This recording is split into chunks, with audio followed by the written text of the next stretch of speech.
Now, I'm not saying they definitely did it. I'm just saying I have some questions. As many of you probably know, over the past couple of weeks, the entirety of the JFK files have been released. In 1992, Bush signed the JFK Assassination Records Collection Act, which is an effort to amass and publicize all documents related to the assassination of John F. Kennedy. However, because of things like the Church Committee or the House Select Committee on Assassinations or the Warren Commission, when JFK's assassination was being investigated, they didn't just investigate FBI and CIA matters as they relate to him.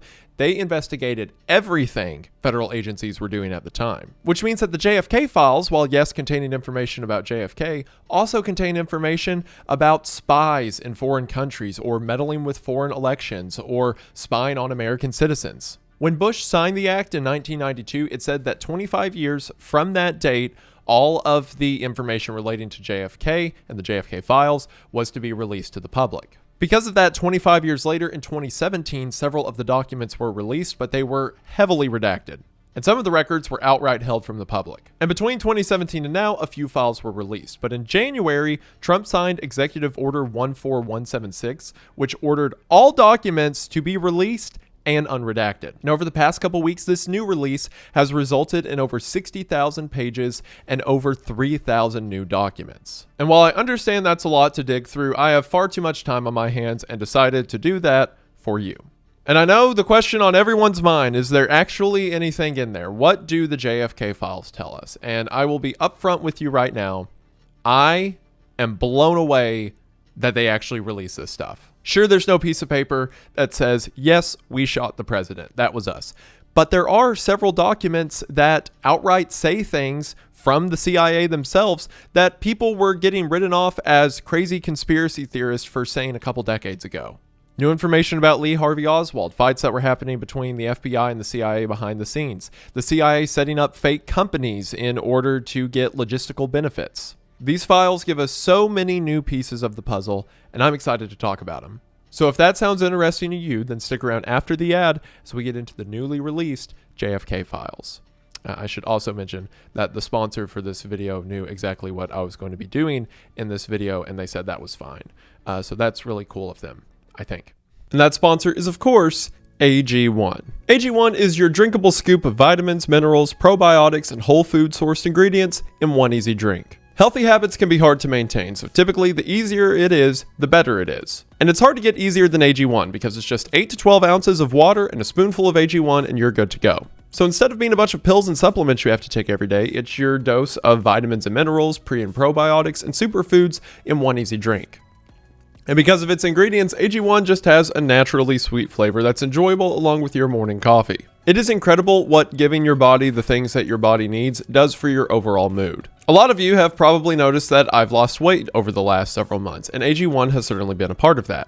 Now, to clarify, I'm not saying that I drank AG1 and immediately lost weight, but the natural energy and generally feeling better throughout the day made me want to do things like get up earlier to work out or go run, or not get a second helping every time I eat. From your mood to your energy to immune support to gut health, AG1 has got you covered. If you want to get in on this fantastic product and friend of the show, then there's never been a better time to get in on this offer. That's because right now, if you head to my link in the description at drinkag1.com/Wendigoon or scan the QR code, you will get $20 off your first subscription to AG1. That is right, $20 off. And in their welcome kit, you'll get things like a 30-day supply of AG1, 5 free travel packs, a shaker bottle, a metal canister, a metal scoop, and a bottle of AG vitamin D3 and K2. Again, that's drinkag1.com/Wendigoon or the link in the description or the QR code to get in on this incredible offer today. Thank you all for watching the ad. Thank you to AG1 for sponsoring the channel. As always, it means the most. Check them out, the link in the description, and we are back to the video.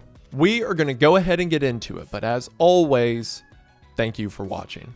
So first thing I want to get out of the way is there is a lot here, and I promise I have done my best. 60,000 pages is a lot, and it got into several moments where I was just reading stuff I had no idea what it concerned. Because a lot of these documents are out of order and just put together in one report. So it may be mentioning names or dates that mean nothing to me, that in reality I would need 10 other documents across the CIA records to figure out what it's talking about. So I used a combination of documents that I found to be the most interesting or pertinent, as well as several people online who were talking about interesting things that they found, and then figuring out what file they were talking about, then finding that original file, then figuring out how that connected to the whole. In other words, let this video serve as bullet points for interesting things in the files, but someone who is far more educated than I can come along and do a much better job connecting a lot of the threads, and this should really be viewed as a starting point for people who are looking to dive into this mess.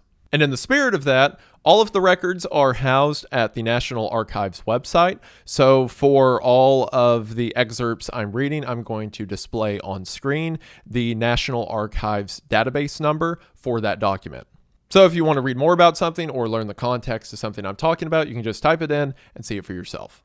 So after wasting enough of your time, let's get into some of the information that I find interesting, starting with the thing everyone's wanting to know about, Oswald. So the main question surrounding Lee Harvey Oswald is, was he acting alone? Because a lot of his movements, especially right before the assassination, seem pretty suspicious. I mean, if he was a supposed madman with a rifle, what's with him traveling to Cuba and Mexico and trying to get back into Russia? And throughout the assassination investigations, the CIA denied any hard knowledge of what Oswald supposedly did in Mexico or Cuba or what his travels were before the assassination.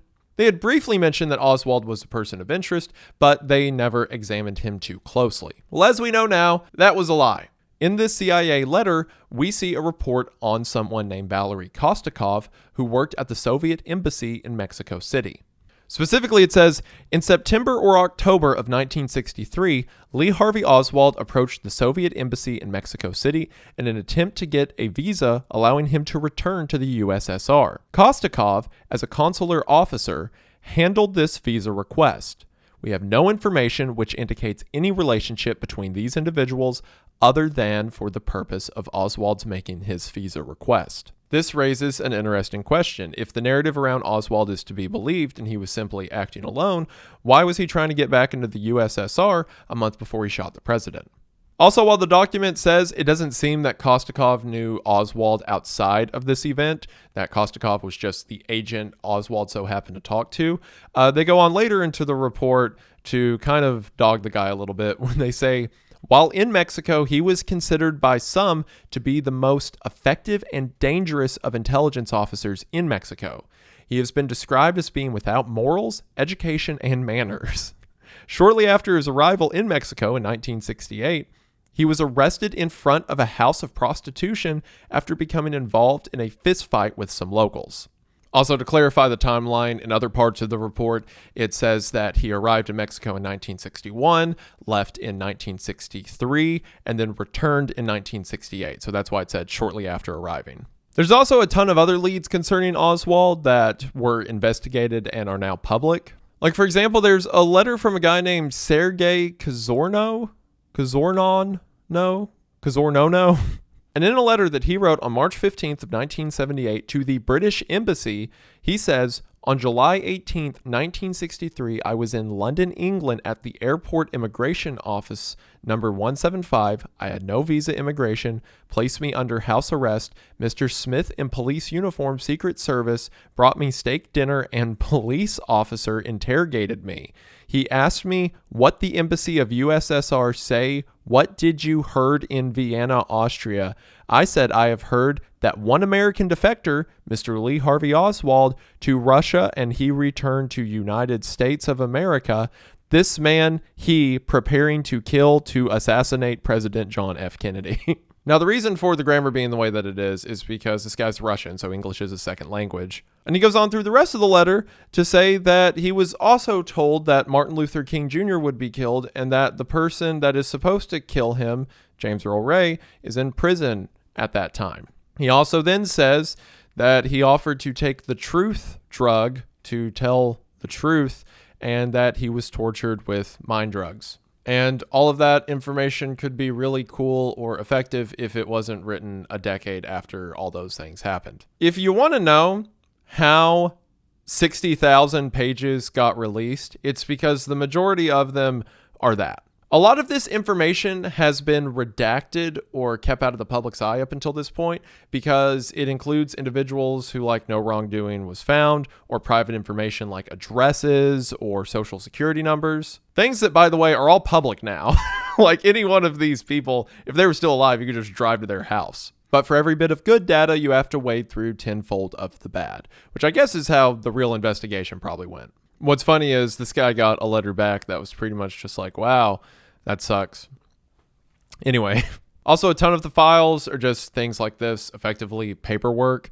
Like this document is the Australian CIA messaging the American CIA to ask if America could withhold some of the information regarding Australia whenever this information goes public. There are, no joke, several files in here that are just the piece of paper that says the file is being moved somewhere else. But again, if it was related to the JFK files, it got released. Now, this document related to Oswald raises an actually interesting point. It says that in 1991, a United States professor named E.B. Smith had several conversations with a man named Nikonov. Nikonov is deputy to the KGB director. The KGB is effectively Russia's CIA. In this internal CIA communication, which, by the way, not to be lame, but seeing words like temporary working copy, destroy after use, and secret on something you're reading feels kind of cool. According to this internal CIA communication, Smith said in section 5, quote,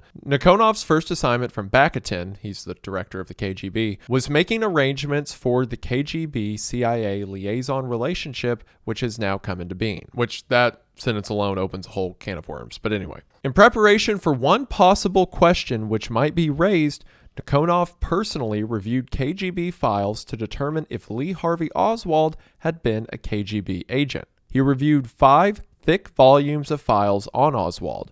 Nikonov is now confident that Oswald was at no time an agent controlled by the KGB. From the description of Oswald in the files, he doubted that anyone could control Oswald, but noted that the KGB watched him closely and constantly while he was in the USSR. He commented that Oswald had a stormy relationship with his Soviet wife, who rode him incessantly. The file also reflected that Oswald was a poor shot when he tried target firing in the USSR. Now, while E.B. Smith can be assumed to be reliable, considering he is an American professor that taught for a while in Moscow and is willing to give information about Moscow to the CIA, that doesn't mean that Nikonov had to tell him the truth. But some of the little details that Nikonov mentions indicates that he probably was, that Nikonov was interested enough to see if his agency had hired or enlisted Oswald to kill the United States president. The mention that the KGB was watching Oswald while he was in the USSR also makes sense, because he was an American Marine that defected to Russia and then left Russia to come back to the United States. So I'm sure they had their suspicions about him, just as the CIA had their suspicions about him, but we'll get to that. The mention that the details of the file indicate Oswald would be hard to control makes sense, considering he kind of seemed to be erratic, at least through a lot of the stories we know about him now. And of course, the mention of being a poor shot is kind of telling. Not long ago, I visited Dallas and went to the location of the shooting, and I do have to admit it's not that hard of a shot, but to hypothetically fire 3 shots that quickly at a moving target required some degree of marksmanship. Also, for the record, the last time I talked about the JFK assassination to this degree was in one of the earliest videos on the channel. I proved the JFK conspiracy with a whiteboard, and I'm glad that you guys liked that video and it grew the channel. That means a lot. But to be honest, my standards for research then are nothing compared to what they are now. I've changed a lot of my opinions regarding the case and a lot of the logistics of it. I do think now firmly that Oswald was a shooter. My question is, was he the only shooter? And if he was a trigger man, who was he pulling that trigger on the behalf of? Was it himself or something else? So I don't read this last sentence saying that Oswald was a poor shot to mean Oswald wasn't a shooter. I read that to mean either himself or someone else invested to get him better. There's other things in the files that relate to Oswald and the JFK assassination, but you're going to need more context from other things mentioned in the files for them to make sense at this point. So we'll come back to that later. For now, I want to talk about some other things that came out of these files. Because to be completely honest, the wildest, craziest things that we have found out now have nothing to do with the assassination. See, when these assassination committees were doing their investigations into the CIA and the FBI, They wanted all of the information that related to agents who were involved in the assassination investigations, and they wanted all information regarding what the CIA was doing around the time. So that blew the lid on a ton of weird information. Now, again, the stuff that I am talking about today is the things that have come out over the last 2 weeks. But in the JFK files that started to get released in 2017, that's where we got information that a CIA agent had claimed to see Hitler in South America in the 50s, meaning that Hitler survived World War II.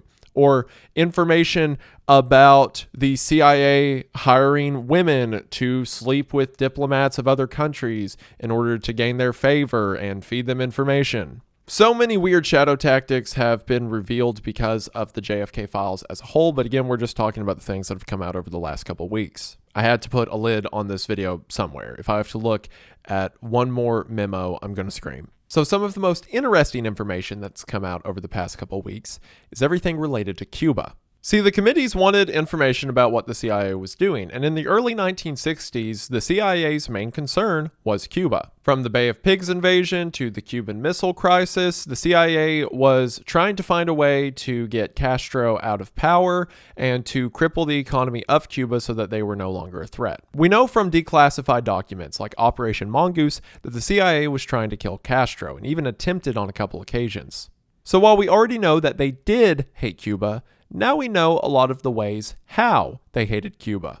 In this CIA document, which, by the way you can tell who's actually making the document you're reading is by the prefix on the record number. So if it starts with a 104, it's CIA. If it starts with a 144, that's the NSA. If it starts with a 198, that's the Army, etc. Because sometimes the agencies will be speaking to each other, or it'll be a clandestine operation, so everyone's kind of talking at once. But to know who actually maintained the record, which matters, just look at the prefix for the record. But anyway, as a lighter note, before we get into the depressing stuff, this CIA informant, while describing things that happened in Cuba in point 10, says, L1 talked about assassination of President John F. Kennedy, L1 being the informant. According to L1, in 1969, L1 personally saw Fidel Castro receive a group of U.S. radicals. Castro talked to them for 2 hours about why just one assassin could not possibly have killed Kennedy. Castro ordered a reenactment of the crime using his best marksman, and they could not duplicate what Lee Harvey Oswald supposedly did by himself. L1 said that 3 groups were involved in killing the president. 1 group of Cubans, 1 group of mafiosos, and a 3rd group of mercenaries. The 3rd group included a man with a Greek name. For one, Castro saying that one of the groups was a group of Cubans doesn't explicitly mean that Castro was involved with the assassination, because there were a bunch of groups of Cubans he had no control over or even directly opposed him. But that being said, it is hilarious to me that Castro in 1969, 6 years after the assassination, is down in Cuba like, yeah, there's no way he did that. Absolutely not. And then he gets his best marksman together to recreate the shooting, to say that it's impossible. This man is literally me. Now we get into the more depressing stuff you probably expected, like lying to the American press. Because it had been suspected by many around this time that several nonprofits or otherwise legitimate organizations were either just CIA fronts or were allowing the CIA to operate through them. And of course, the CIA denied that, but as we see from internal memos like this one, they were lying. In this memo from the Assistant Deputy Director for Plans to the Deputy Director for Plans, in point 2, the Assistant Deputy says, early in April of 1968, the Office of the General Counsel made available to Central Cover Staff a copy of a letter and an attached list of organizations sent to the Internal Revenue Service by Mr. John Frappier of Ramparts magazine. The letter, dated April 5th, 1968, had been furnished OGC through IRS liaison channels. The letter appended a list of 145 tax-exempt organizations and indicated that all were suspected of having been funded by or having cooperated with the CIA. So in other words, this journalist put together a list of 145 tax-exempt organizations that he thinks are actually just cooperating with the CIA. And he published it in Ramparts magazine, but he also sent the list to the IRS, which, does he think that the IRS doesn't talk to the CIA? I don't know. Because sure enough, that's what happened. A liaison at the IRS sent it to the Office of General Counsel, who then sent it to the Central Intelligence Agency. It seems that the journalist wanted more information from the IRS so that he could confirm his suspicions on these groups being CIA operated. So what does the CIA say internally in this secret document? In point 4, they say, a review of available CIA data on the listed organizations has shown that 89 of them were at one time or another somehow associated with the CIA. It goes on to say only 2 of these are of current operational interest. These 2 activities and 45 organizations formerly of interest to CIA were mentioned in the American press during MH-DAL. Again, a lot of this stuff is internal code words that we don't have context for, so just pretend like you know what MH-DAL means. You can also see, and it's like this for a lot of the document, how MH-DAL is written in brackets. That means at one point it was redacted. It was cut through. So earlier versions of this document probably released, but they just had the redaction. 42 other listed organizations, which were in fact associated with CIA, were not exposed during MH-DAL. We have found no evidence that 55 organizations on the list were ever directly or indirectly associated with CIA. So, hey, 55 of them? Knock it off. Oh, and then in parentheses, he says, because 2 of the names on the list are successive names for the same organization, the actual total number of organizations listed is 144 rather than 145. But then they go on to even defeat that point, because in point 8, they say, we cannot say with complete assurance that all 55 of the apparently innocent organizations on the Ramparts list, in fact, never had any agency ties. It's like, look, you may have been right about 89 of them, but 55 we have nothing to do with. Probably, I think. Thankfully, the document doesn't suggest that they kill the journalist or whatever, at least not in this document. Just ends and says the headquarters that were responsible are now made aware. No further action is required. But again, we have early whistleblowers for government involvement in non-government agencies being proven correct. In our next memo within the CIA, we're given information about something known as truth tapes. In 1965, it seems that the CIA was producing these recordings that were supposed to be from independent parties, but were, again, the CIA. And they would distribute these recordings to be played at radio stations in Latin America and North America as a form of propaganda.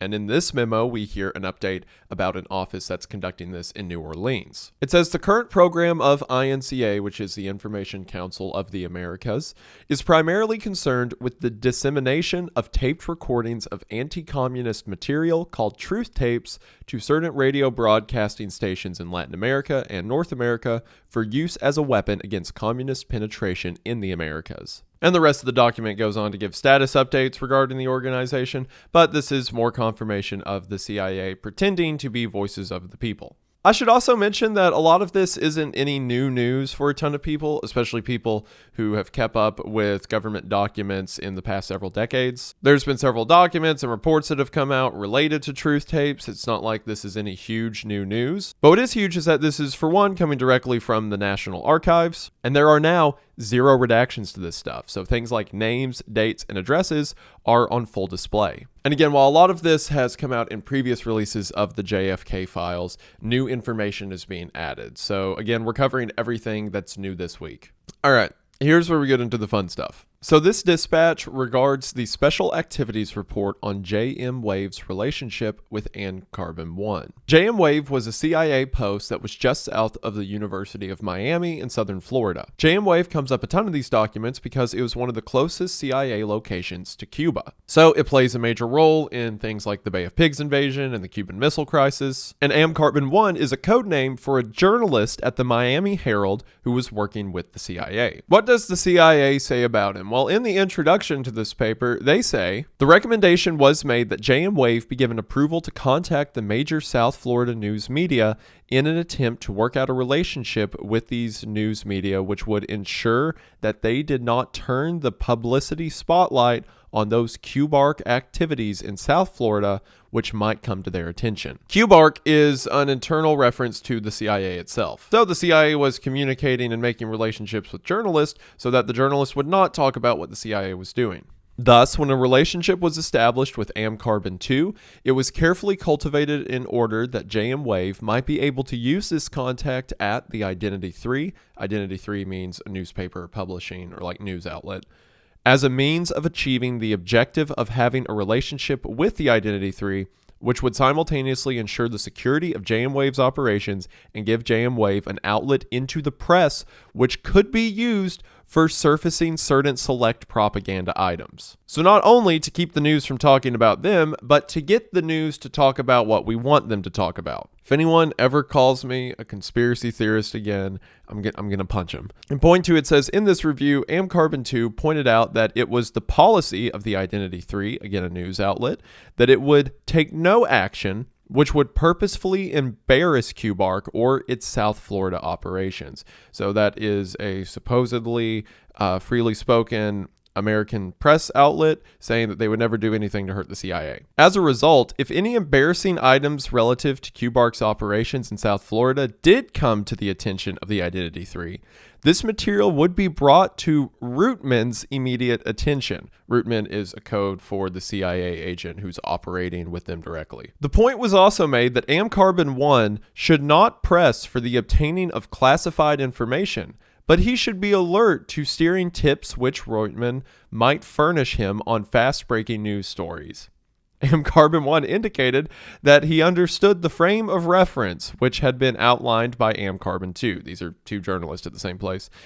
This frame of reference has prevailed through JM Wave's relationship with Amcarbon 1 during the period of December of 1962 to March of 1964. So they can't ask for any classified information, but they need to tell the CIA when something important happens. It's so weird reading this stuff and kind of peeking behind the veil because they just say everything outright. Like in point 5, it says operational support. On occasion, Amcarbon 1 is used to carry out certain operational support tasks. In such instances, Amcarbon 1 makes his inquiries or carries out the required action within the context of his normal journalistic activities. The use of Amcarbon 1 for operational support tasks enables JM Wave to harness the investigative facilities of the Identity 3. Several examples of how Amcarbon 1 has been used in operational support tasks are outlined below. And it goes on to list a ton of useful information that has been passed on to the CIA through this asset. And some of this you may be thinking is fine. And there are some instances, like there's a case where Amcarbon 1 told the CIA that there were reports of Cubans hiding missiles in caves near U.S. soil. So some stuff like that, it's like, I get it. I understand why the press would pass that along. But in other cases, it's just to cover their own skin. Like here it says that in October of 1963, Amcarbon 1 informed JM Wave about the flood of telephone calls which were being received at the Identity 3 relative to so-called QBARC vessels which were located in South Florida waters. And a couple things to note. For one, the reason that you probably don't want to be super chummy with these guys is because, as we're going to talk about in a bit, they were not always the altruist. They weren't doing a lot of this stuff to just look good in the press and help people, especially when it comes to Cuba. There were some wild things happening. And two, and I really mean it because all the names are declassified now, do not harass, I think all these people are dead, but do not harass the memory or anyone associated with these people. While, yes, a lot of this sounds bad, and I disagree with it, you have to understand that the CIA would not approach these people in a friendly manner. While I'm sure there were some cases of willing corroboration, when an organization like that comes up to you and says you're going to help them out, you kind of have to help them out. At least if you want to maintain any public face or have your company maintain a public face. Point 7. Amcarbon 1 has been used successfully during the period covered by this report as a propaganda outlet through which items of interest to QBARC, the CIA, could be surfaced in the free world press. And then they list a bunch of cases of that happening. And what's so crazy about this, since everything is declassified now, at the end of the report, they just have a picture of the news article that just tells you it's the Miami Herald, and it gives like the author's name and everything. Like, it's so wild. There's some interesting field reports, like here an agent in Cuba says that a man named Jose Xavier Cortez is passing himself off as a priest when he's actually not one, and says some things like, in Cuba, the Knights of Columbus are well entrenched. Again, another rabbit hole for another day. There's a bunch of documents that just kind of expand on the level of espionage that the CIA has, like here where it says that there's going to be a meeting of communist sympathizers in Paris, and the CIA already has people there. I haven't seen it in the reports I've read, but I've heard people talking about the JFK files, and they mention a file somewhere that says at some meeting in France, or maybe it was within the French embassy, that there were more people there who were either CIA agents or CIA liaisons who were like paid off by the CIA than people that weren't. So in a French political meeting, more people in the room are with the Central Intelligence Agency than otherwise. Again, I think that came from one of the earlier dumps of information in the JFK files, but regardless is insane. There's also some documents like this one that show you the National Archives history of this stuff, where it goes from being accepted to some parts being redacted to some parts being unredacted, and eventually to the release we have now.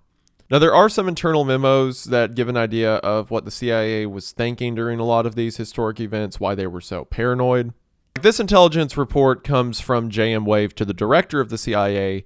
That is information they gathered from an agent stationed in Cuba. The agent says that on October 11th, 1963, again in Cuba, 6 large trailer trucks entered Torrens, and on October 9th, 10 more of these large trailer trucks entered the base. An unidentified driver of a vehicle traveling behind one of the trucks reportedly observed tube-like objects which protruded at least 1 meter beyond the truck bed of one of the trailers, when by chance the wind blew to one side of the tarpool covering the trailer's cargo. And considering that this base in Cuba was suspected of having surface-to-air missiles, the CIA thought that Cuba was putting together a larger missile array, supposedly to use against the United States. So of course, the solution to that, as you could imagine, is to threaten the Miami Herald.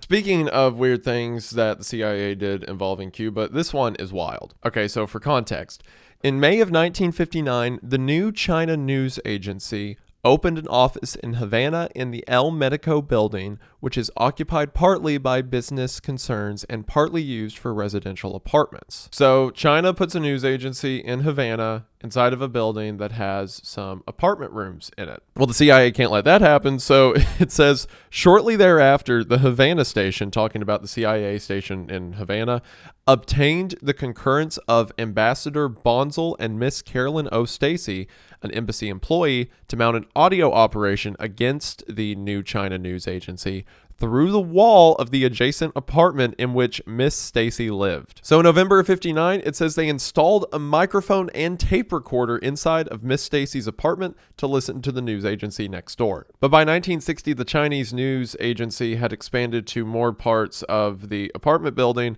and I guess the CIA's microphones couldn't hear that far. So a case officer named Brian Mills goes down, and he rents a room that is not next to the Chinese operation. It's above it and I guess further across the room. So after he rents that room, he puts a team in that room to listen down on what the news agency is doing. And it says that a group of technicians go down and installed a probe microphone and tape recorder in the apartment obtained by Mills over the NCNA office. About this time, the equipment was removed from Miss Stacy's apartment, with the exception of the plastic probe, which was left in the wall and plastered over. So they have enough stuff on top of the news agency. They don't need Miss Stacy's room next to the agency anymore. As an additional security precaution to provide a safe haven, and after consultation with the acting chief of station, a key to an apartment in the same building leased by Mrs. Marjorie Lennox, an embassy secretary, was obtained. Mrs. Lennox was told that access to her apartment was needed for photographic surveillance purposes. So they find someone else who is staying in the building and get her to give them a key for photographic purposes, I guess assuming that they need to take photos of something across the street or whatever, not knowing that it's actually so they can spy on other people in the same building. So they're lying to even the people who are giving them a safe haven. But then things get complicated because it says that the owners of the building were canceling subleasers' contracts and recalling leases. So in other words, they'd probably have to vacate the space soon. So they decide, well, if we can't be in the room, we'll just install transmitters in the room, and then we'll just set up a listening post nearby, and someone else will be living in that space, but we'll still be spying out of it. So they send another 3-man team to Havana to install all this stuff. But then, on September 14th, at midnight, someone who, I'm not kidding, their name is Christ, was one of the technicians working on the apartment, says, failed to keep a scheduled appointment with NEAT. At 1 a.m. on the 15th of September, the apartment of Mrs. Lennox was entered into and searched by Cuban authorities, and she was taken into custody. So the first girl who they were using as a listening post originally, she gets arrested because I guess they get privy to what's going on here, the Cuban authorities. But then it says at 3:40 the next day, September 15th, Neat, the stay-behind agent, and his wife were picked up by the Cuban authorities and detained. So everyone who was installing these microphones got arrested. Christ failed to have an appointment with Neat, and therefore Lennox was arrested. Completely unreadable by modern standards. And at the time of writing this, the agents are still under arrest. So I think Neat's actually a typo. I think it's Nest, but I'm going to keep saying Neat. And point 8, it says, according to articles in the Cuban papers, the 3 technicians were arrested while in the apartment over the NCNA office and completing the installations of the equipment. The press article adds that the keys to Mrs. Lennox's apartment was found on one of the technicians who identified the apartment to which it belonged. All Cuban press releases have referred to the men by alias and have not identified them as government or agency employees. So thank God. They can be in jail, that's fine, but as long as they don't know we hired them. It is unclear at present what story has been agreed upon by the technicians and station personnel to be used in the event that they were caught. While being interrogated with Neat, Christ indicated that Neat was his boss, and Neat consistently denied any knowledge as to why he was being held. The sublease for the apartment in which the men were caught is in the name of the stay-behind agent, with the original lease being in the name of Mills, the FE Division's case officer. So everything's like 5 degrees of separation removed, so it doesn't tie back to the agency. So a lot of the rest of the document talks about what's to be done with these agents because they're effectively being charged with espionage against China, and the CIA is talking internally about they don't really know if they can do anything for them without, revealing that the CIA was involved, and they can't let that happen because then that's like, an act of war. There's a funny note at the end where it says, insofar as the families are concerned, one of the technicians is a bachelor presently on home leave between 2 tours in Japan. His father, a cook in a diner in the Boston area, has been contacted by the Office of Security, and he will get in touch with security if he receives any inquiries on the matter. So it's like, okay, we've notified the one's dad. The other one, it says in point 13, the wives of the other 2 technicians have been told what has happened and are being contacted at least once daily by TSD staffers and their wives who have been briefed on the situation. A conference with the 2 wives was held on September 19th to go over the whole situation and determine if there was any personal problems on which the agency could be of help.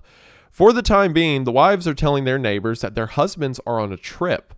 The story will be adjusted depending on what course of action the Cuban government takes, whether the aliases remain unbroken, and whether recognizable photographs of the individuals are released to the press. The 2 wives so far have been taking the bad news exceedingly well. Hey, so we hired your husband to go set up a listening post at the Chinese embassy in Cuba, and they both got arrested. And we can't really do anything about it because, oh no, the CIA, am I right? So if you could tell all of your neighbors that they're on vacation or cheating on you or something, I don't know. And we'll keep doing that lie unless the Cuban government posts their face, and then we'll say they're like traitors or something. Is that okay? And the wives are like, yeah. This is so insane. I swear. If so much of the stuff in here is if you wrote it into a movie, it would be too unbelievable. There is an attached reply that talks about the task of getting these guys out of custody, but sadly the file is so corrupted, it's hard to read. In mission, I believe it says the 145th or 1045th operational evacuation and group provides black air transportation something to CONUS, the continental United States, to the designated area. So it sounds like they were trying to do a black air operation, which essentially means an off-the-books air operation to get these guys out of Cuba. So it looks like from the skewed text that a flight out of Mexico is being used. And in the rest of the text, it says that they're putting together a C-45 to transport these guys out of Cuba and then get them back to the United States in 15 hours. So surprisingly, they didn't just leave them there for whatever that's worth. I don't know how they got them out of custody and onto a runway to get into a C-54 to get to Mexico, but whatever. Documents like this kind of give you an idea into what the CIA was doing in the 50s and 60s, and it's also just a really wild story that would be hard to believe had it not come directly from the CIA's own office. Because from using people's rooms to spy on people in the building and then having these secret flights to get people out of the country, it's really wild stuff. It'd be cool if they were, cool. Some documents like this one just indicate that the CIA had plants near people like Che Guevara, as you could probably imagine. Similar to the thing mentioned earlier about Rampart doing a piece on companies that are actually CIA fronts or have CIA ties. This document talks about a business called Ace Marine Survey Incorporated that is actually a JM Wave cover facility. In the description for this business, it says this is a Florida corporation established by and under the control of JM Wave and certified to do business in Florida.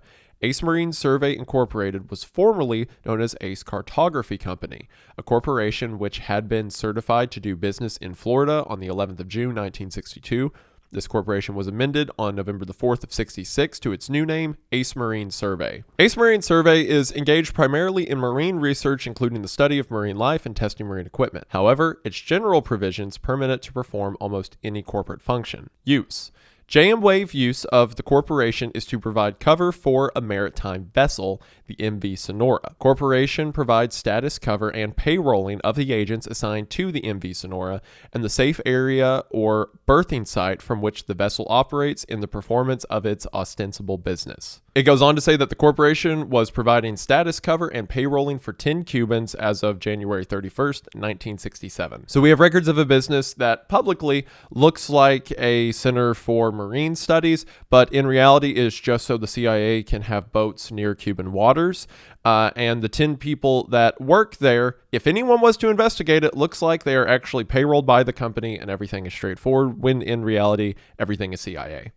There's letters like this about the CIA internally checking up on people who have some degree of influence but seem to have communist sympathies. Like, here's a letter internally about someone named Courtwood, the son of an attorney named Fosterwood, who it says appears to be actively engaged in the organization of a local chapter of the Fair Play for Cuba Committee. So again, if someone was suspected of having communist ties, the CIA was doing checkups on them. Here's a document where a CIA agent or operative was tailing someone, and the person they were tailing threw a receipt in a trash can, so the agent dug out the receipt and then made record of it.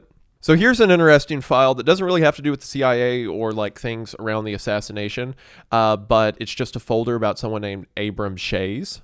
But then there's actually a note regarding the House Select Committee of Assassinations, which was the committee that was put together to review the assassinations of JFK and MLK. And they have a note attached that says, a review of the House Select Committee on Assassination volumes did not surface an Abram Shays, but an Abraham Shays, a legal advisor to the State Department, who maintained that at the time Oswald received his visa to enter Russia from the Soviet embassy in Helsinki, normally 1 week would elapse between the time of a tourist application and the issuance of a visa. It would appear that Abram and Abraham are not identical to each other. Betty Lichtenfield of the House Select Committee reviewed the file on August 17th, 1978, and that this guy was a Harvard Law School professor who attended a Pugwash conference in Munich in 1977. So to show how thorough the House Select Committee was, this guy isn't even the same guy who they're looking for. They're looking for a guy who made one statement that Oswald should have taken longer to get his visa. And then there's this other guy who has a similar name who they still put the whole report on and turned it over and said it's probably not relevant, but just in case. Again, it's for reasons like this that there are so many files. There's a letter here from an anti-Castro Cuban guerrilla fighter who was being held in a Cuban prison, and he wrote a letter requesting more money for guerrilla forces, indicating, that the CIA was funding guerrilla forces in Cuba, even though they historically denied that kind of thing a lot. And would you look at this, a document that details a shipment of 20 pistols, 6 submachine guns, and 1 bazooka, which is cargo that was dropped off to Cuban guerrilla fighters. And then a note at the end that says, also report 2 successful drops. Each drop consisted of 63 submachine guns. So would you look at that, money and guns going to Cuban fighters, even though publicly they were very against that sort of thing. There's one document in here somewhere. I think I lost it, and I'm not going through the 80,000 pages to find it again, but it was over maintenance and attaching a rear sight to an FAL rifle. which an FAL rifle is a rifle that was used by a lot of like European forces and like South American countries around this time, but the United States never adopted. So why would the United States have things related to the operation of the rifle? Probably so they could send weaponry like that to places like Cuba and it not be directly associated as a United States shipment, or, you know, something like that. What do I know? Here we get an interesting memo from within the CIA relating to someone named John Garrett Underhill, and specifically an article from Ramparts concerning him. Ramparts was really testing the CIA's patience, it would seem, around this time. So the CIA memo quotes the Rampart article by saying, "The day after the assassination, Gary Underhill left Washington in a hurry. Late in the evening, he showed up at the home of friends in New Jersey.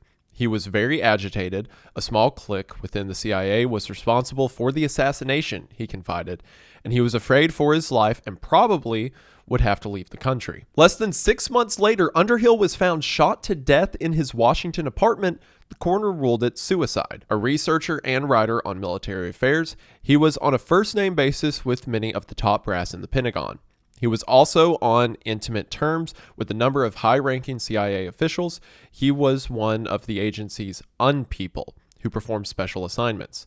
At one time, he had been a friend of Samuel Cummings of Interarmco, the arms broker that numbers among its customers the CIA and, ironically, Klein Sporting Goods of Chicago, from which the mail-order Carcano allegedly was purchased by Oswald. So all that to say that Rampart ran an article saying that John Underhill's death a month after the Kennedy assassination was suspicious. Now, a bunch of people have highlighted this, the fact that these lines appear in a CIA document to say, oh, well, there's the CIA admitting that they unalived this guy or whatever. When no, that is just the CIA quoting the article that said the CIA did it. It goes on to say the verdict of suicide in Underhill's death is by no means convincing. His body was found by a writing collaborator, Asher Byrnes of the New Republic. He had been shot behind the left ear and an automatic pistol was under his left side. Odd, says Byrnes, because Underhill was right-handed. Byrnes thinks the pistol was fitted with a silencer, and occupants of the apartment building could not recall hearing a shot. Underhill obviously had been dead several days.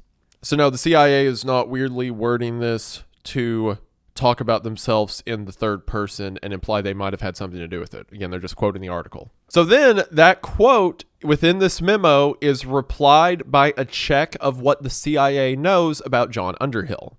They talk about his military career some before saying, a CIA memo of February and October 1949 show that there was interest by the New York office of the OO Contacts Division in using subject as a contact for foreign intelligence. Name checks were conducted with various military members of the intelligence community, but these yielded insufficient information, and OO was advised that contact should be developed with caution on a limited basis, and that subject was not to receive information classified higher than confidential. So the original Rampart article is saying that Underhill had very close, strong connections to the CIA, but the CIA's memo here is saying that in 1949 we checked him out for it, but evaluated that we couldn't give him super secret stuff and could only use him in a limited capacity. And then talking about Cummings, the arms dealer, the CIA's like, yeah, we bought stuff from him, and they're ours, and when we sell them, we'll keep the money. It's like, that part's true. And at the end it says, it is noted that Underhill, Cummings, and Interarmco have not appeared to date in any press or classified reports of the Garrison investigation in New Orleans, with the tenuous exception of the Ramparts article cited at the outset of this memo. So this is basically a memo of the CIA being like, hey, this newspaper says that we killed this guy. Did we kill this guy? Do you guys, I can't find anything. Did we kill this guy? But no, internally, they're like, Ramparts is alleging we did this. This is all the info we have on him, and he hasn't appeared anywhere else. Now, again, I mention all this because that excerpt at the beginning gets passed around a lot. People saying, like, oh, here's the CIA saying they killed this guy. That's not what it's saying. They're reviewing an article that said that they killed someone. Now, I'm not bringing this up to say that the CIA didn't kill Underhill. They very well might have. But if they did, they didn't write it down on a piece of paper to be passed around and then released in 2025. Look, I understand these executive orders are meant that all the information is now made public, and that's really cool and all, and I appreciate this stuff. But if there was actually a piece of paper that said we shot this journalist, former agent, whatever, in the head, that would never see the light of day. I doubt anyone would even write that down to begin with. So I'm not saying they didn't do it. I'm just saying this memo isn't saying that they did it. Also, speaking of things that people are saying is in here that aren't really, I should probably mention the whole Israel thing. Now, there are some excerpts from the files that have been released that mention Israel. One of them is right here. So again, the JFK files are a compilation of any internal document that has anything to do with Kennedy. And this comes from an investigation that was happening in 1998. In 1998, the CIA was investigating this guy, and they had bugged his house in Cairo, Egypt. And in this transcript, we have a conversation between what I believe is a covert operative, or effectively an undercover agent, who is talking to the guy they're spying on. It says that the agent apologized for not phoning. Subject replied that the agent could call at his home anytime unannounced. He understood the agent's aversion to phones and added that Ethiopians tap diplomats' office and home phones, which is funny because he is talking to an undercover CIA agent. Yeah, those Ethiopians really like to spy on people. During conversation with agent, subject turned on tape player for sound masking and explained his home had not yet been tested for bugs. And then, this is so funny, in parentheses, the CIA typed, "A simple test is turn off all the appliances and check the electric meter. There's also a more sophisticated test." Perhaps it's the subject who was saying that, but the fact it's in parentheses, I choose to believe that the CIA in their own memos, like, if you wanted to find our bugs, you could just turn the lights off. Subject phoned spouse in Cairo and had agent speak with her. Subject gave agent 2 small gifts. Subject's brother-in-law is no good. He asked his father-in-law for money. Saudi attach weighty A. Saudi may be the Saudi intel officer in Addis, but subject is not yet sure. Israel is no good.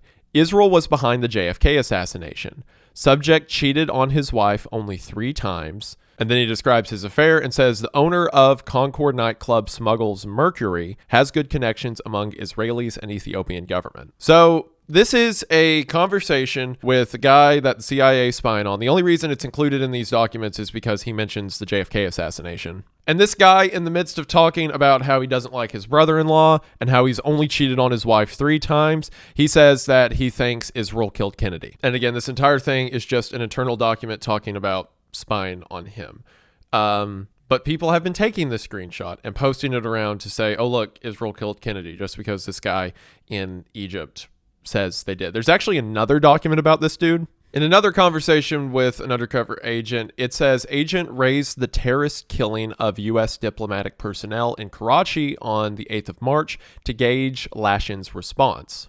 Lashin being the guy that they're talking to. Or at least I assume this is the same guy because it's in the same string of documents and seems to be in the same location at the same point in time. Everyone gets new names in each document you look at, so who knows? But anyway, the undercover agent raised this political point to see how Lashin would respond and says, after launching into a homily about how the Prophet had called for mercy and decency by warriors in the treatment of civilians, Lashin went on to spin a series of typically paranoid Arab conspiracy theories.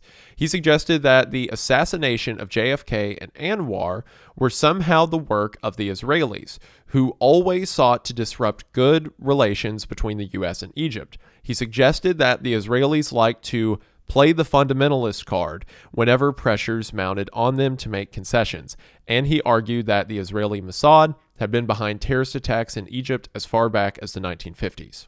So again, both of those excerpts, if you see them out of context, are just this guy in Egypt speaking to an undercover agent about his opinions. Also, I'm just assuming the agent's undercover because this guy's talking about wiretaps and stuff like that. He could have known he was speaking to the CIA. I don't know. Again, all of this stuff is out of context because it's just thrown in if it relates to the JFK assassination. So I don't have the full story around who this dude was or anything like that, but I wouldn't exactly call him a credible source for information to say that Israel killed Kennedy. Another source that gets passed around about Israel's involvement comes from James Angleton. James Angleton was a CIA agent who testified at a lot of the assassination hearings and things like that. And internally, they say he has numerous foreign sources and channels for developing information. The primary source is the Israeli intelligence service. It goes on after this to say that Angleton has independent sources in the intelligence services of France, Italy, Greece, and Great Britain, and on occasion he utilizes sources in the Vatican. So Angleton has people everywhere, but he primarily operates in Israel. I believe in other documents, or like in other information that's come out not in the JFK files, Angleton oversaw Russian influence within Israel, so he was undercover within Israel to see like if the Soviets moved people or weapons in and out. So after Angleton provides a lot of his information, again, this is pre-assassination, 1954, Angleton is notified that a lot of the information he's gathering is going to be shared with other government departments, and Angleton requests that they withhold all of his information concerning Israel, because in 1954, Angleton was still an undercover agent within Israel and wanted that information kept very close to the chest. The memo says he further indicated that he desired the above method of designation in connection with correspondence dealing with Israeli intelligence matters. With regard to Bureau reports concerning Israeli matters, Angleton advised that such material is being retained under his personal supervision and control.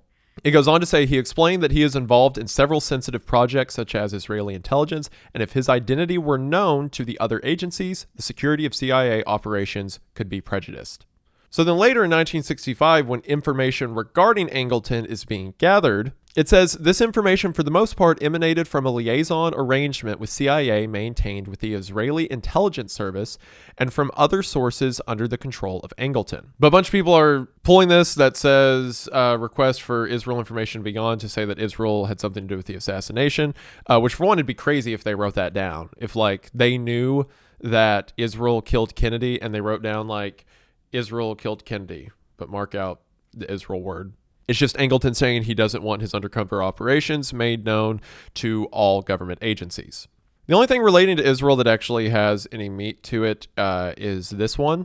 So this memo is regarding a comment that was made to an ATF agent the day before the Kennedy assassination. After the Kennedy assassination, an ATF agent who was investigating arms deals down in Cuba and like southern Florida says that a man named Echeverria allegedly made a comment the day before the assassination of President John F. Kennedy that, quote, "We now have plenty of money. Our new backers are Jews.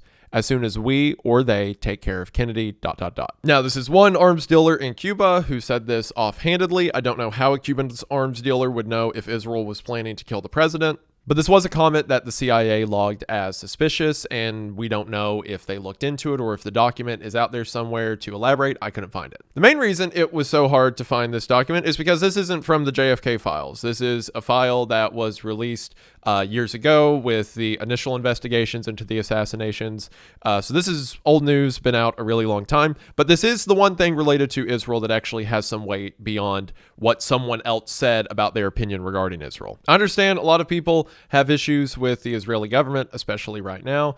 But regardless of how you feel about him, you have to understand when Kennedy was shot, the country had only existed for 15 years, which would be a crazy short amount of time to go from starting existing to shooting the president of the United States. Now, there are a couple of nations that were really afraid of getting mentioned in these reports, and they're not Israel. So in 1996, right before 97, when they signed and said all the informations regarding John F. Kennedy are to go public, it seems that internally information about this was shared with other governments just to let them know that this stuff is going to be publicized. And as soon as this is announced, we have a memo here from Tokyo where it says, please incorporate the following into the talking points to be used in the presentation to the JFK Assassination Records Review Board. Ambassador Mondale, the embassy and the station strongly oppose release to the public of any reference to the existence of a CIA station in Japan. Such action could have adverse consequences for U.S.-Japan relations at a time when a number of difficult security and economic issues remain unresolved. It also would risk reigniting earlier controversies over alleged CIA wiretapping of the man who is today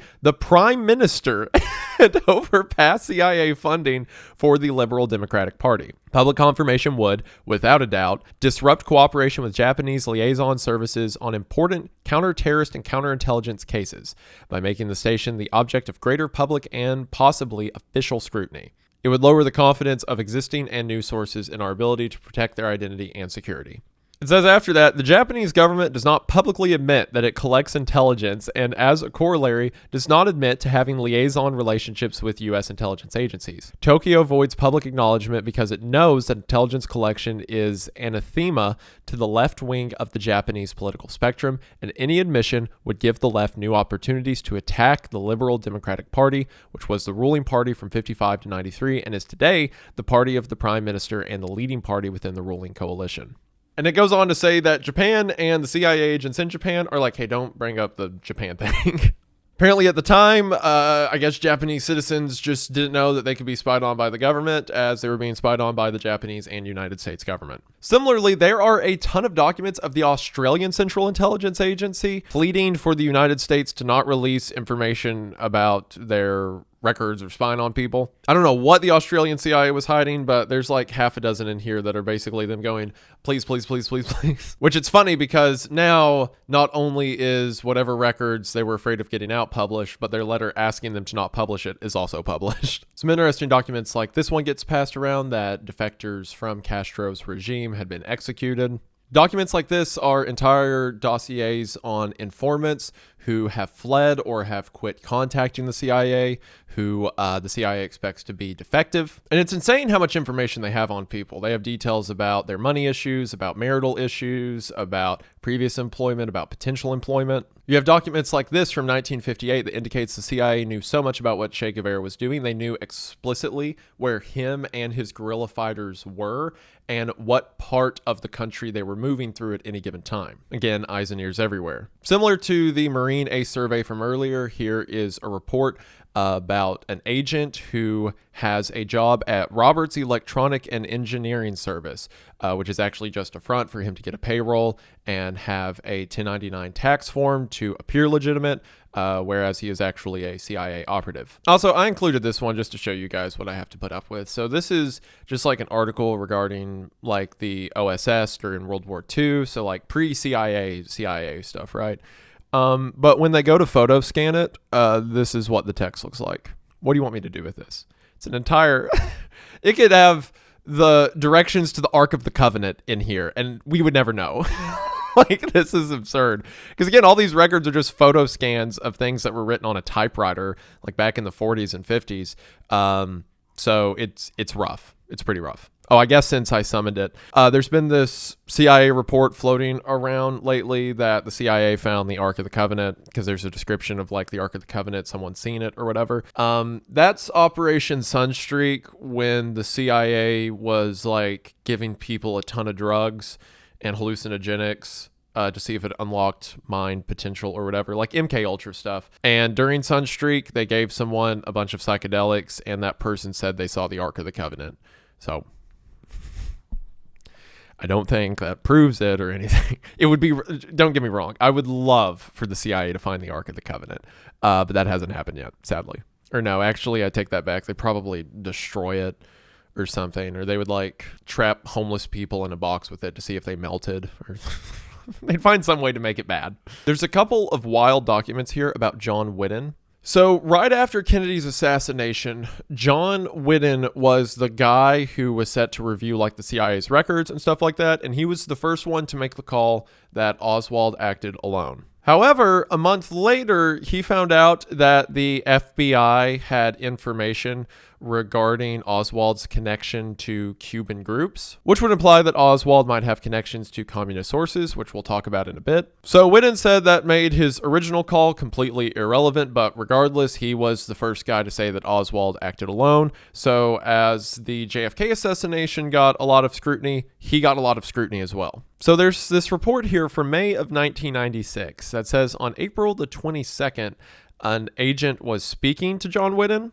At this point, Whitten had left the United States and was staying in Vienna and actually became like a notable person in the music scene, like classical music to my understanding. So while speaking in this agent regarding the concept of coming back to the United States to testify with a lot of this information now coming to light, it says Whitten was extremely worried and upset about the release of his name, and on several occasions in the interview was on the verge of tears. Although Iden B., which is the agent, was expecting him to be angry with CIA and the board, instead he clearly felt hurt and betrayed. His obvious physical problems add to his his feeling of being vulnerable. Physically, he is not well. He is paralyzed on his left side and has great difficulty walking. On a map, he pointed out his apartment and indicated that he believed to be serious threats to his safety should his affiliation with the CIA become known. He goes on to say Whitten also stated that he has been retired for almost as long as he worked for the CIA, and that he has a completely different life now in Vienna. He and his wife have lived in Vienna approximately 25 years. He is a member of various musical and art societies. He sings in a prominent Vienna men's choir. He has published various articles on music. His specialty is Johann Strauss. He has received many medals for his work in the arts in Vienna, which we saw when we went to his apartment. Whitten is also greatly worried about the fact that he committed perjury when applying for Austrian residency by stating he worked for the State Department. He believed this could subject him to criminal penalties in Austria. He stated on several occasions, should his affiliation become known, he would have to leave Austria. So he's freaking out about being mentioned publicly regarding the CIA stuff, and then there is another article concerning him from September of 96, so a few months later, that says Noble Horse, a CIA agent, which is a really cool code name, I gotta admit, was most recently contacted by John Whitten on August 26th. Whitten, obviously very upset, informed Noble Horse that his wife of 55 years had deserted him and moved back to the United States, that she was suing him for 1/3 of everything he owned as support, and that she was accusing him of theft of property, her jewelry. He remarked further that his children had turned against him and sided with his wife, and that his health was continuing to deteriorate. Whitten also said that his wife was not planning on suing him for divorce, as she would lose all of the medical benefits that she now has by virtue of his retirement status. When Noble Horse asked how he could help, Whitten said that he would like to see Noble Horse either in his office or have Noble Horse drop by for a visit. When Noble Horse briefly hesitated, Whitten quickly added that he had some information to pass along, which, quote, may or may not be of interest, but probably not. But that this was the main reason for his call. Noble Horse said that he would have to check his schedule and would get back to him in a day or two. Goes on to say that eventually Noble Horse goes to meet him, and it says that during a highly emotional 2-hour and 45-minute discussion, Whitten recounted all of the details of his domestic problems, many of them quite personal and including accusations and counter-accusations involving his wife and his children, reminisced on his past work experience, and spoke of his resolve to commit suicide. As it turns out, he drove himself with great difficulty to the Netherlands in January of this year with the intent of having himself euthanized. He changed his mind, however, after having realized that he had, in fact, made the trip by himself. When he returned home, however, the problems between he and his spouse began in earnest. She apparently did not approve of the euthanasia plan. I feel bad for this guy. Like, I know he was the first one to say Oswald acted alone, which caused a lot of problems, but they were withholding information from him. I'm sure he was acting in good faith, and now he seems like this is rough. During the discussion, in which Whitten broke down in tears several times, he also expressed his determination not to move back to the U.S. According to him, should he do so, his family would have him placed in a nursing home, a fate which he is absolutely not willing to accept. As an alternative, his wife has indicated to him that his family may instead be able to arrange for a small apartment for him in which to live, but that she would pay only occasional visits and would not live with him. This poor guy. It's so weird because I've seen the name Whitten so many times with JFK files and stuff because, like, he was the first guy to come forward, first guy to make the report.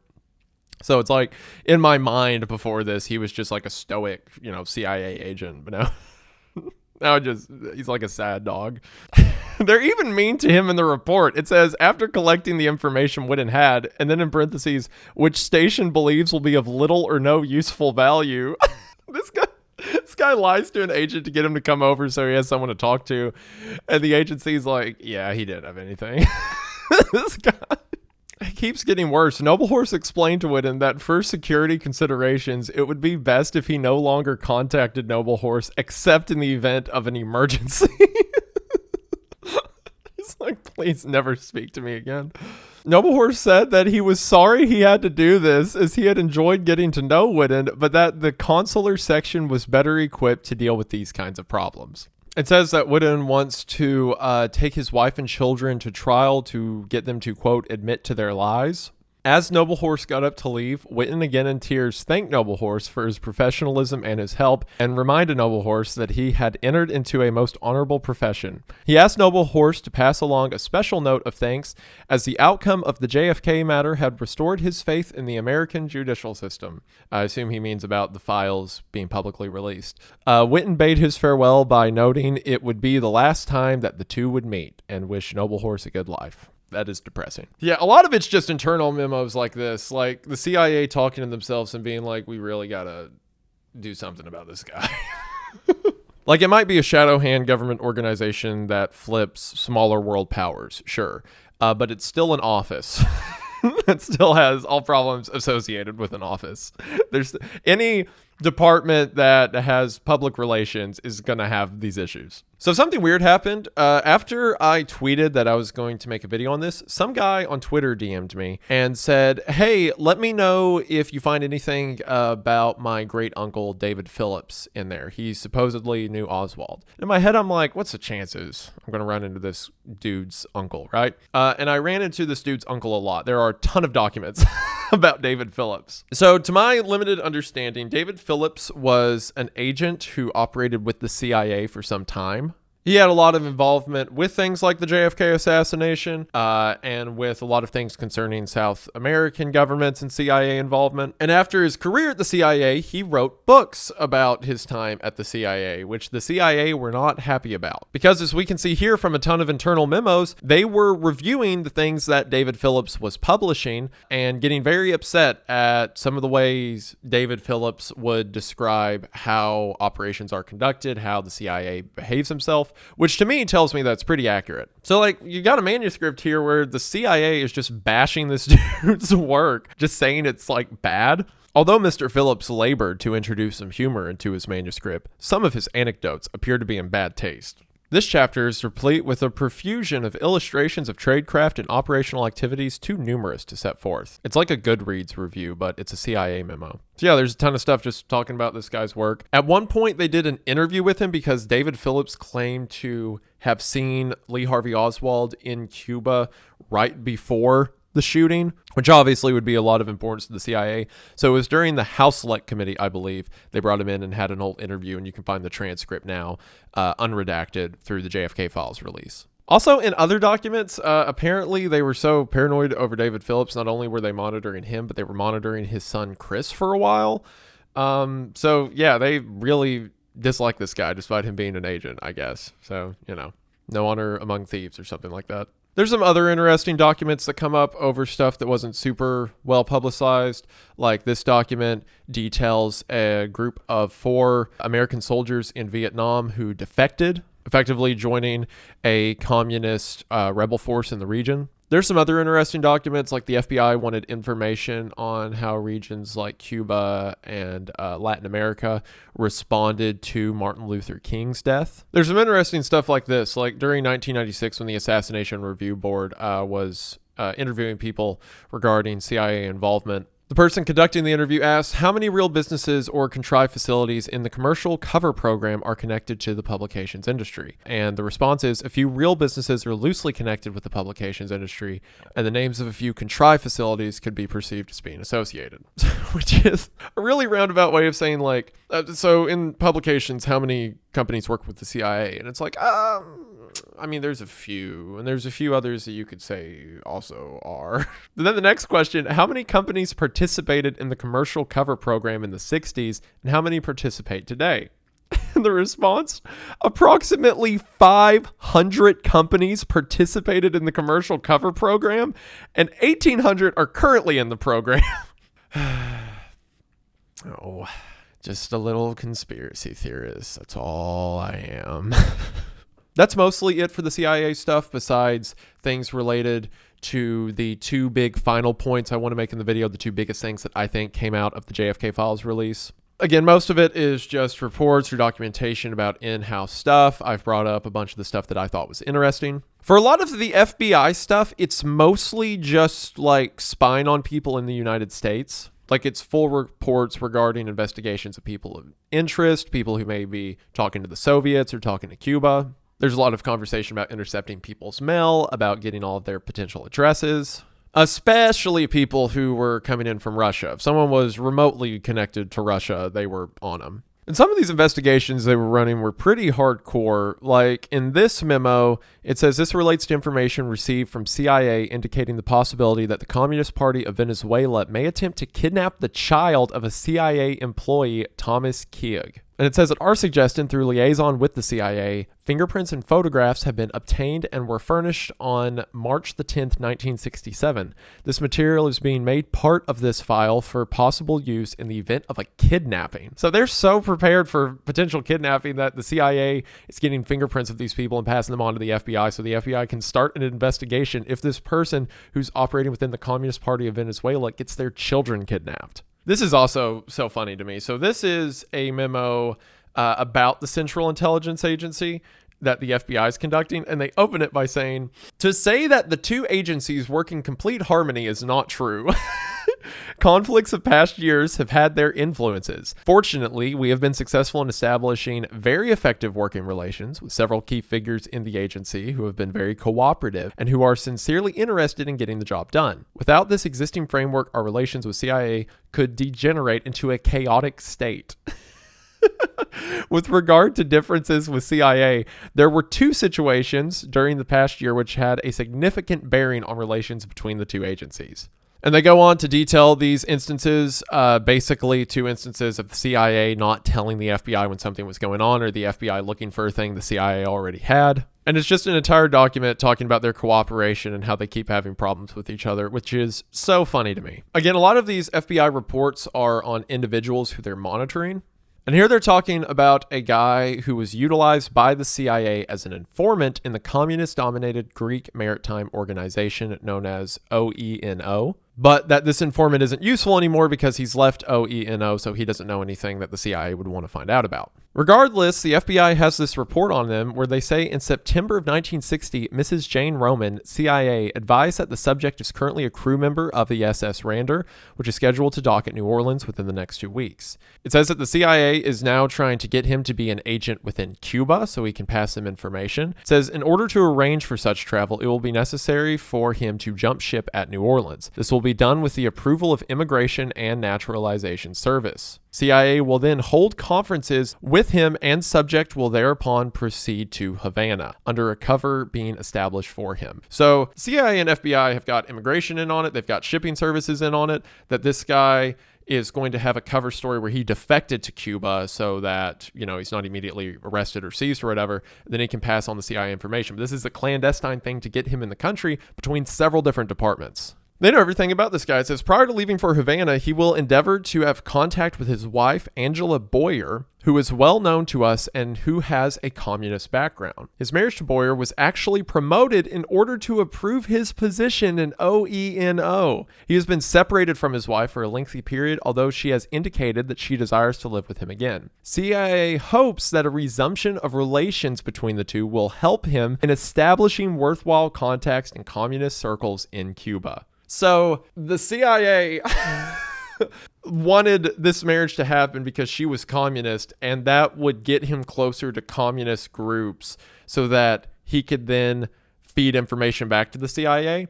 And now they are encouraging him and his wife to be together again so that he can be more effectively believed as an informant within Cuba. Oh, it's so wild. Imagine the CIA having that much influence over your life, like that degree of agency in what you do. It's terrifying. Oh my gosh. And there's a ton of documents like this where they take information about people, about their lives, and talk about how it could be useful for programs they need to have done. They have documents like this where they evaluate Soviet defectors and kind of talk about their legitimacy, if these people can be trusted. There's this one really interesting report from the FBI that is directly from J. Edgar Hoover to the director of the CIA, where Hoover says, we have received information that a Soviet office in the United States has ordered 10 safes from the Mosler Safe Company for shipment to the Soviet Embassy in Havana, Cuba. They are to be shipped by export order number E12344, but the exact shipment date is unknown. The safes are identified as follows. And that talks about the dimensions of the safe, what the safe may be used for. So the Soviet embassy in Cuba has ordered safes from an American company, and the FBI, who has ears everywhere, has found out about this. So the safes are going to be sent, but J. Edgar Hoover says enclosed for the CIA are a set of dial keys, appropriately labeled, and a set of keys for the inside compartments of the safes. Information concerning the existence of this material should be handled on a need-to-know basis.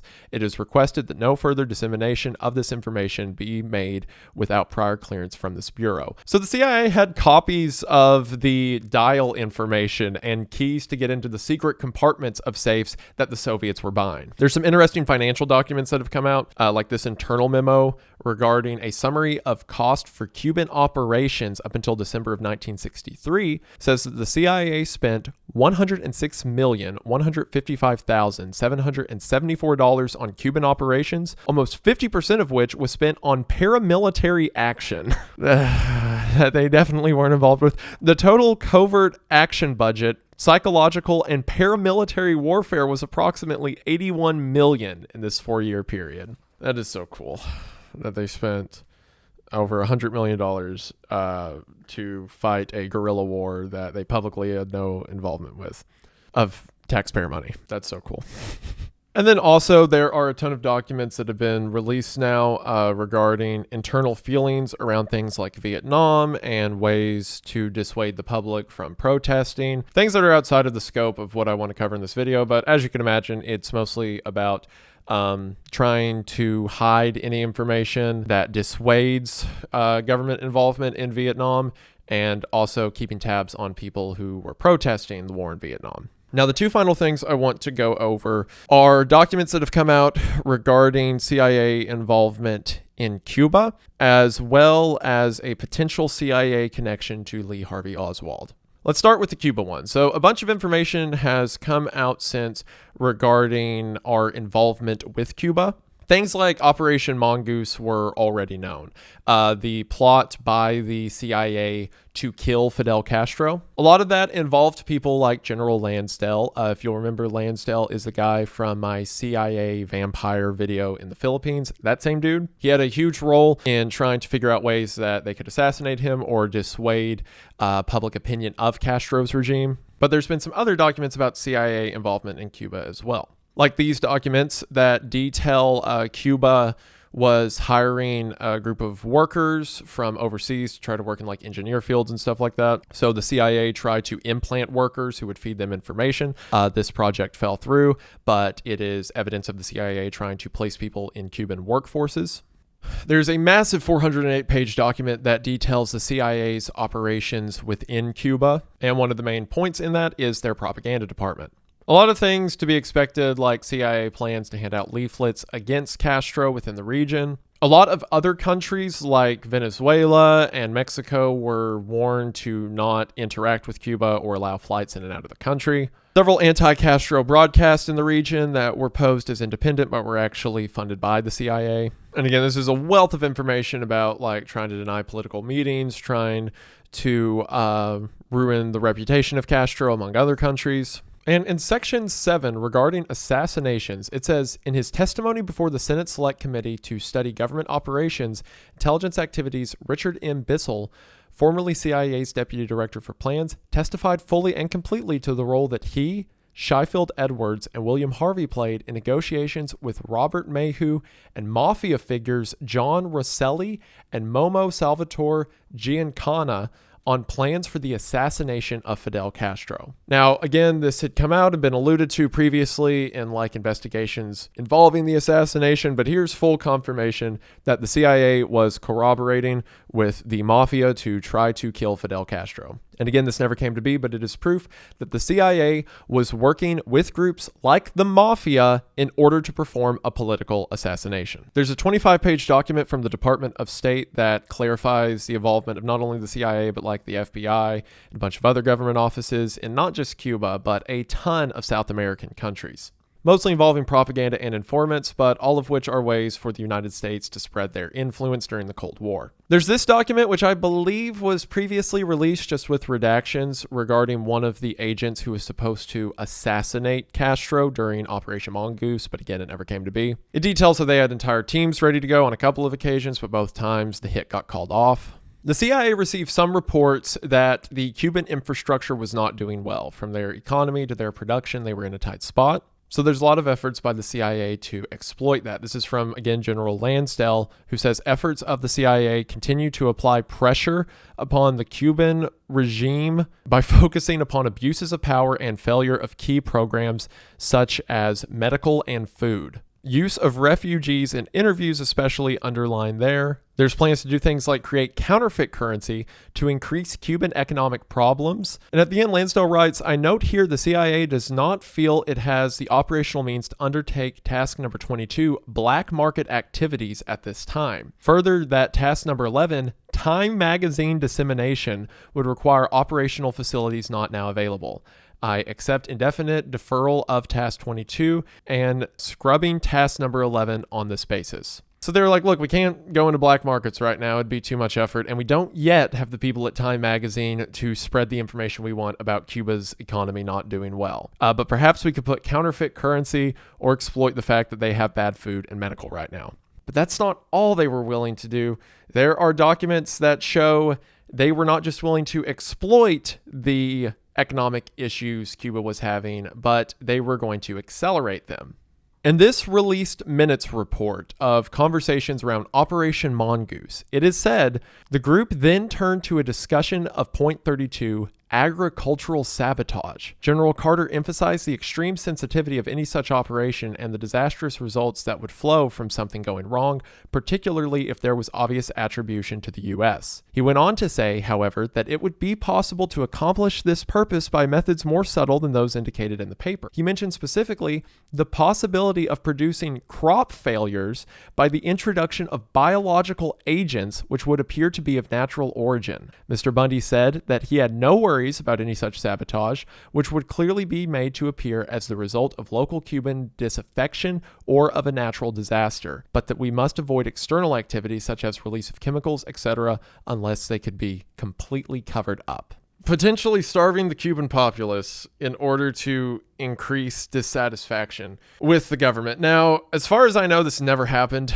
because Operation Mongoose didn't really pan out. Obviously, they never killed Castro. But the fact that they were discussing introducing a biological agent to destroy crops and starve people is horrific. And the only reason they say it's a problem isn't any ethical quandary, of course. It's because it can be traced back to them. But it gets worse, because right after that it says, a suggestion was made that small explosives or incendiaries which could be distributed to Cubans should be infiltrated. General Carter explained that the problem is not one of such supplies, since they can be easily improvised, rather that the people have shown no inclinance to use such materials despite many exiles' claims to the contrary. So they want to sponsor explosives and firebombing and stuff like that, but it may be a problem because right now the people don't want to do that. Taxpayer-sponsored terrorism. I know this kind of thing, like it gets talked about all the time, especially in the Middle East. Everyone's like, yeah, duh. You know, they do this kind of thing all the time. But just to, from the horse's mouth, them talking about it is, rough. Also, in the original releases, this is what it looked like with a lot of the names and like particulars like biological agents and agricultural disruption. This is what the redactions looked like before now. In another report, it gets even worse. They get more specific. Here it says, Mr. Helms said that with regard to Cuba, there has been an effective stand down in externally mounted sabotage operations since February. Policy approvals have been given only to oddments of passive sabotage, such as supplying agents with incendiary pencils. A mattress factory and a plastic works were burned down, but CIA does not consider that such operations are enough, and they are not the whole program that the CIA wants to conduct. Man, just like, well, if we burn down, these places of work with people in it and stuff like that, it'll destabilize the economy more. But we want to do more. Oh boy. Effectively, when the CIA gains an enemy, there are no links they are not willing to go to take that enemy down, even if a lot of people have to suffer in the process. Not only were they willing to kill Castro, but they were willing to hurt a lot of people in the region to do so. I mean, we talked earlier about how they were like supplying arms to paramilitary groups. You know, again, I don't think they ever did it, but they're talking about biological agents to destroy crops. And here they're talking about how like mattress factories have burnt down and stuff like that, and that supports their end goal. So if they have an enemy, they will see it through to the end.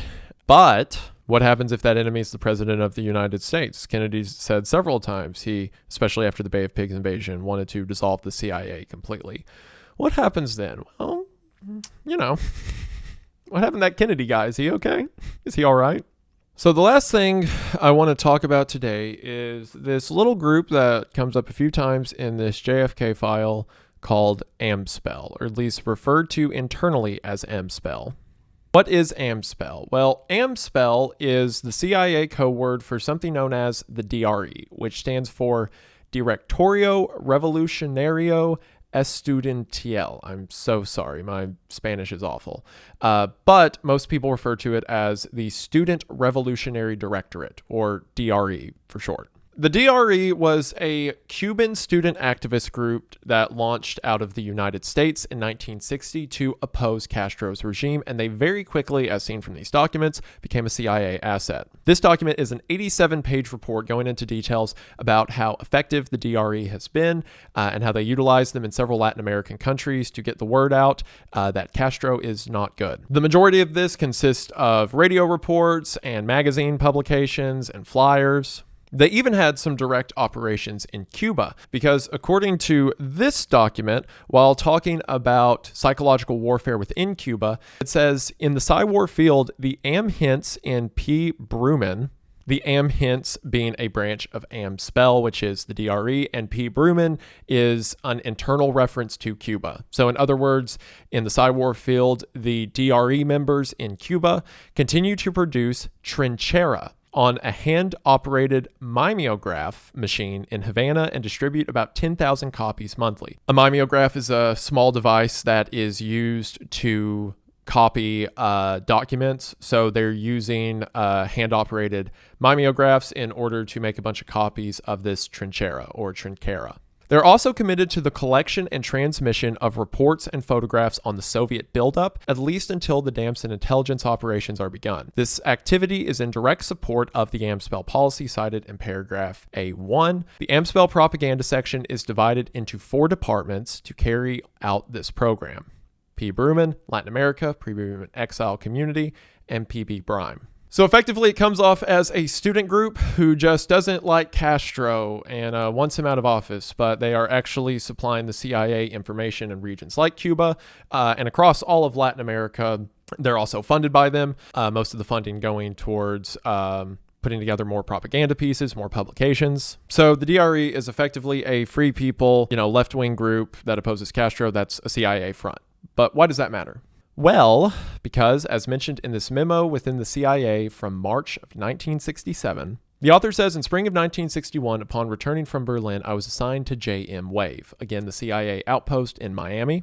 One of the cases I worked on from then until shortly before my reassignment to headquarters in late summer of 63 concerns funding and oversees elements of the DRE, which had its main office in Miami. The case officer for this group during this period was Mr. Ross Crozier, since resigned. I believe that it is this group, the DRE, which has been referred to in investigations into the president's assassination as the Cuban Student Directorate, whose New Orleans representative is said to have had contacts with Lee Harvey Oswald. So, hang on a second. I have assumed that, since the time I was transferred from Miami and scheduled for my next assignment, officers better and more recently informed than myself probably examined in detail all aspects of the DRE involvement with Oswald. In order to rule out any slight possibility that compromise of the CIA sponsorship of this organization might in any way embarrass the agency. Recent news reports of investigations centering in New Orleans on the assassination have once again brought to mind the concern I felt in November of 63, at which time, however, I was far removed from current knowledge of the operation. I do retain a distinct recollection that the DRE leadership, specifically Luis Fernandez Rocha, whom I met several times, did hold sentiments of chagrin and embitterment that President Kennedy had not more forcefully pursued a liberation of Cuba. Whether or not this animus, which could be discerned as occasional signs of anger or of contempt or of discouragement, might have been translated into a wish for revenge, maybe better known to other officers who dealt with this group after the summer of 1963. Signed, Calvin Thomas. So, let's break this down. So we know that Lee Harvey Oswald was from New Orleans, and he went there just before the assassination. We know that he made contact with the DRE, specifically someone there named Carlos Bringer, that the two of them became friends. Oswald was a leftist. The DRE were publicly leftist.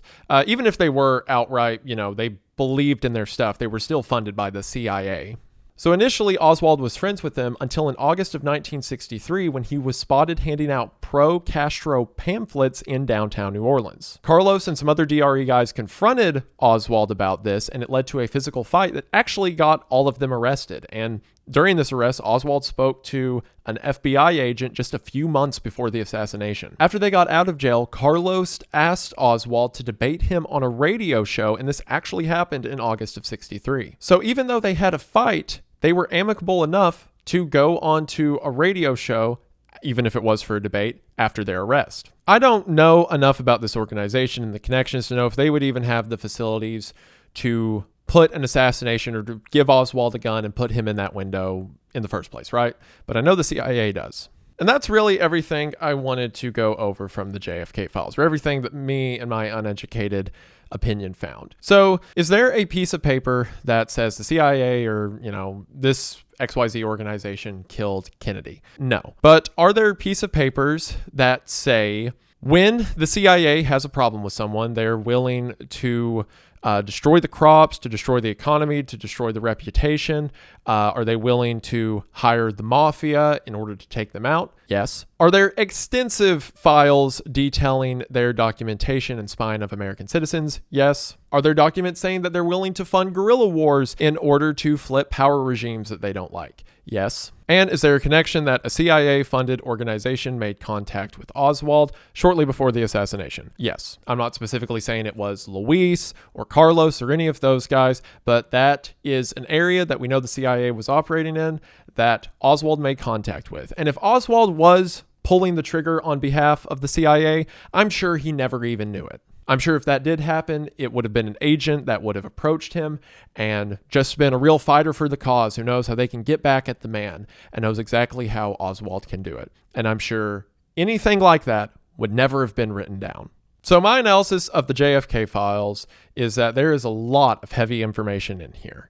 And sure, there may not be a smoking gun, but something smells like gun smoke. And as far as the JFK files as a whole go, what do I think about them?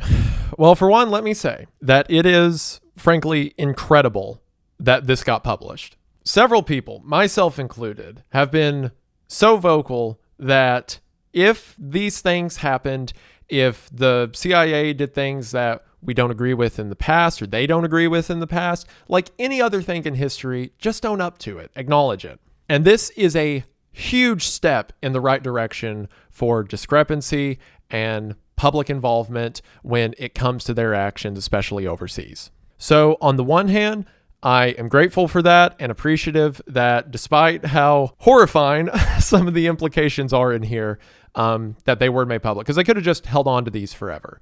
So the fact that the Fed let them out is big. That being said, I also know, considering their tactics, considering how, the greater good above all, I doubt that's changed in their goals. I would say that the reason a lot of this information is allowed to come out is because it's old news. I'm sure their tactics now are different. I'm sure the way it looks are different. I'm sure that their playbook has completely changed where this wouldn't matter anymore. Again, I'm very thankful that the information did come out, that a lot of it is now public and admitted. But at the same time, I don't think that means they'll ever stop. I'm sure the beast is still going. It just probably looks a little different. And with that, we have my coverage of the JFK files. Now, again, I'm just a YouTuber. I do this stuff for fun. I do this stuff because you guys are cool enough to allow me to do this for a living, to talk to you about weird stuff I find online. I'm not an expert by any means. I'm sure there is a ton of incredibly useful information in here that I just don't know what I'm looking at when I look at it. I'm sure I miss some stuff. Again, there's, with the extra releases, closer to 80,000 pages at this point of documents that have come out, and I can only look at them for so long before my brain turns to mush. So I promise you I have done my my best, but I guarantee you there's more. Again, the link to the National Archives will be in the description if anyone wants to do research themselves, as well as work off of any of the codes for the National Archive records that I've shown so far. And I'm sure people far more educated than me can do a far better job. But for those of you who are green to this, who are looking for a place to begin, hopefully this was that for you. And hopefully it was at least a little bit interesting, if depressing. And if you've stuck around this long, then I just got to say thank you for watching. This stuff fascinates me. Again, I'm grateful that it's out, if depressed, but you got to rip the Band-Aid off eventually, right? And a ton of this stuff isn't new news. Like, I've heard people talk about the DRE, I think, before.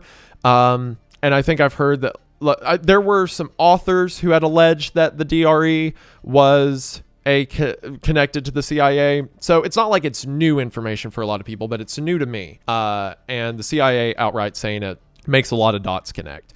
So I need to redo the JFK video at some point with all the new information that's come out, with me changing my opinion on it and learning more about the case.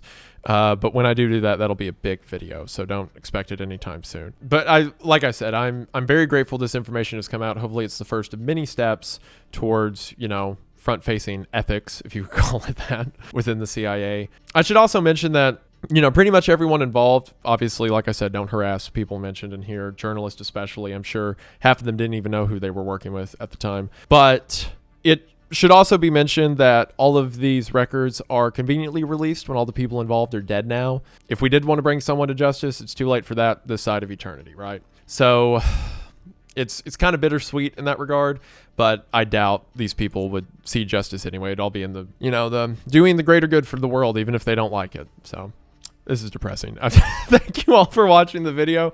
It's insane that these documents came out. And again, I'm sure there's more, and I'm sure this is just the first step for you, and that you continue to learn as I hope to. But I'm just a guy who likes to have fun, and this was a lot of fun when it wasn't sad. So thank you guys for sticking around. I hope it was fun for you. More content on the way. Thank you guys for the support with everything. It really does mean the world. I hope you enjoyed the rest of your day and that this information was useful to you, if in some small way. But before you go, I just want to say thank you for watching. I hope that you enjoyed, and I will see you in the next one. The CIA doesn't kill me. Bye. Actually, wait, no, they said it this time. I didn't say it. They said it.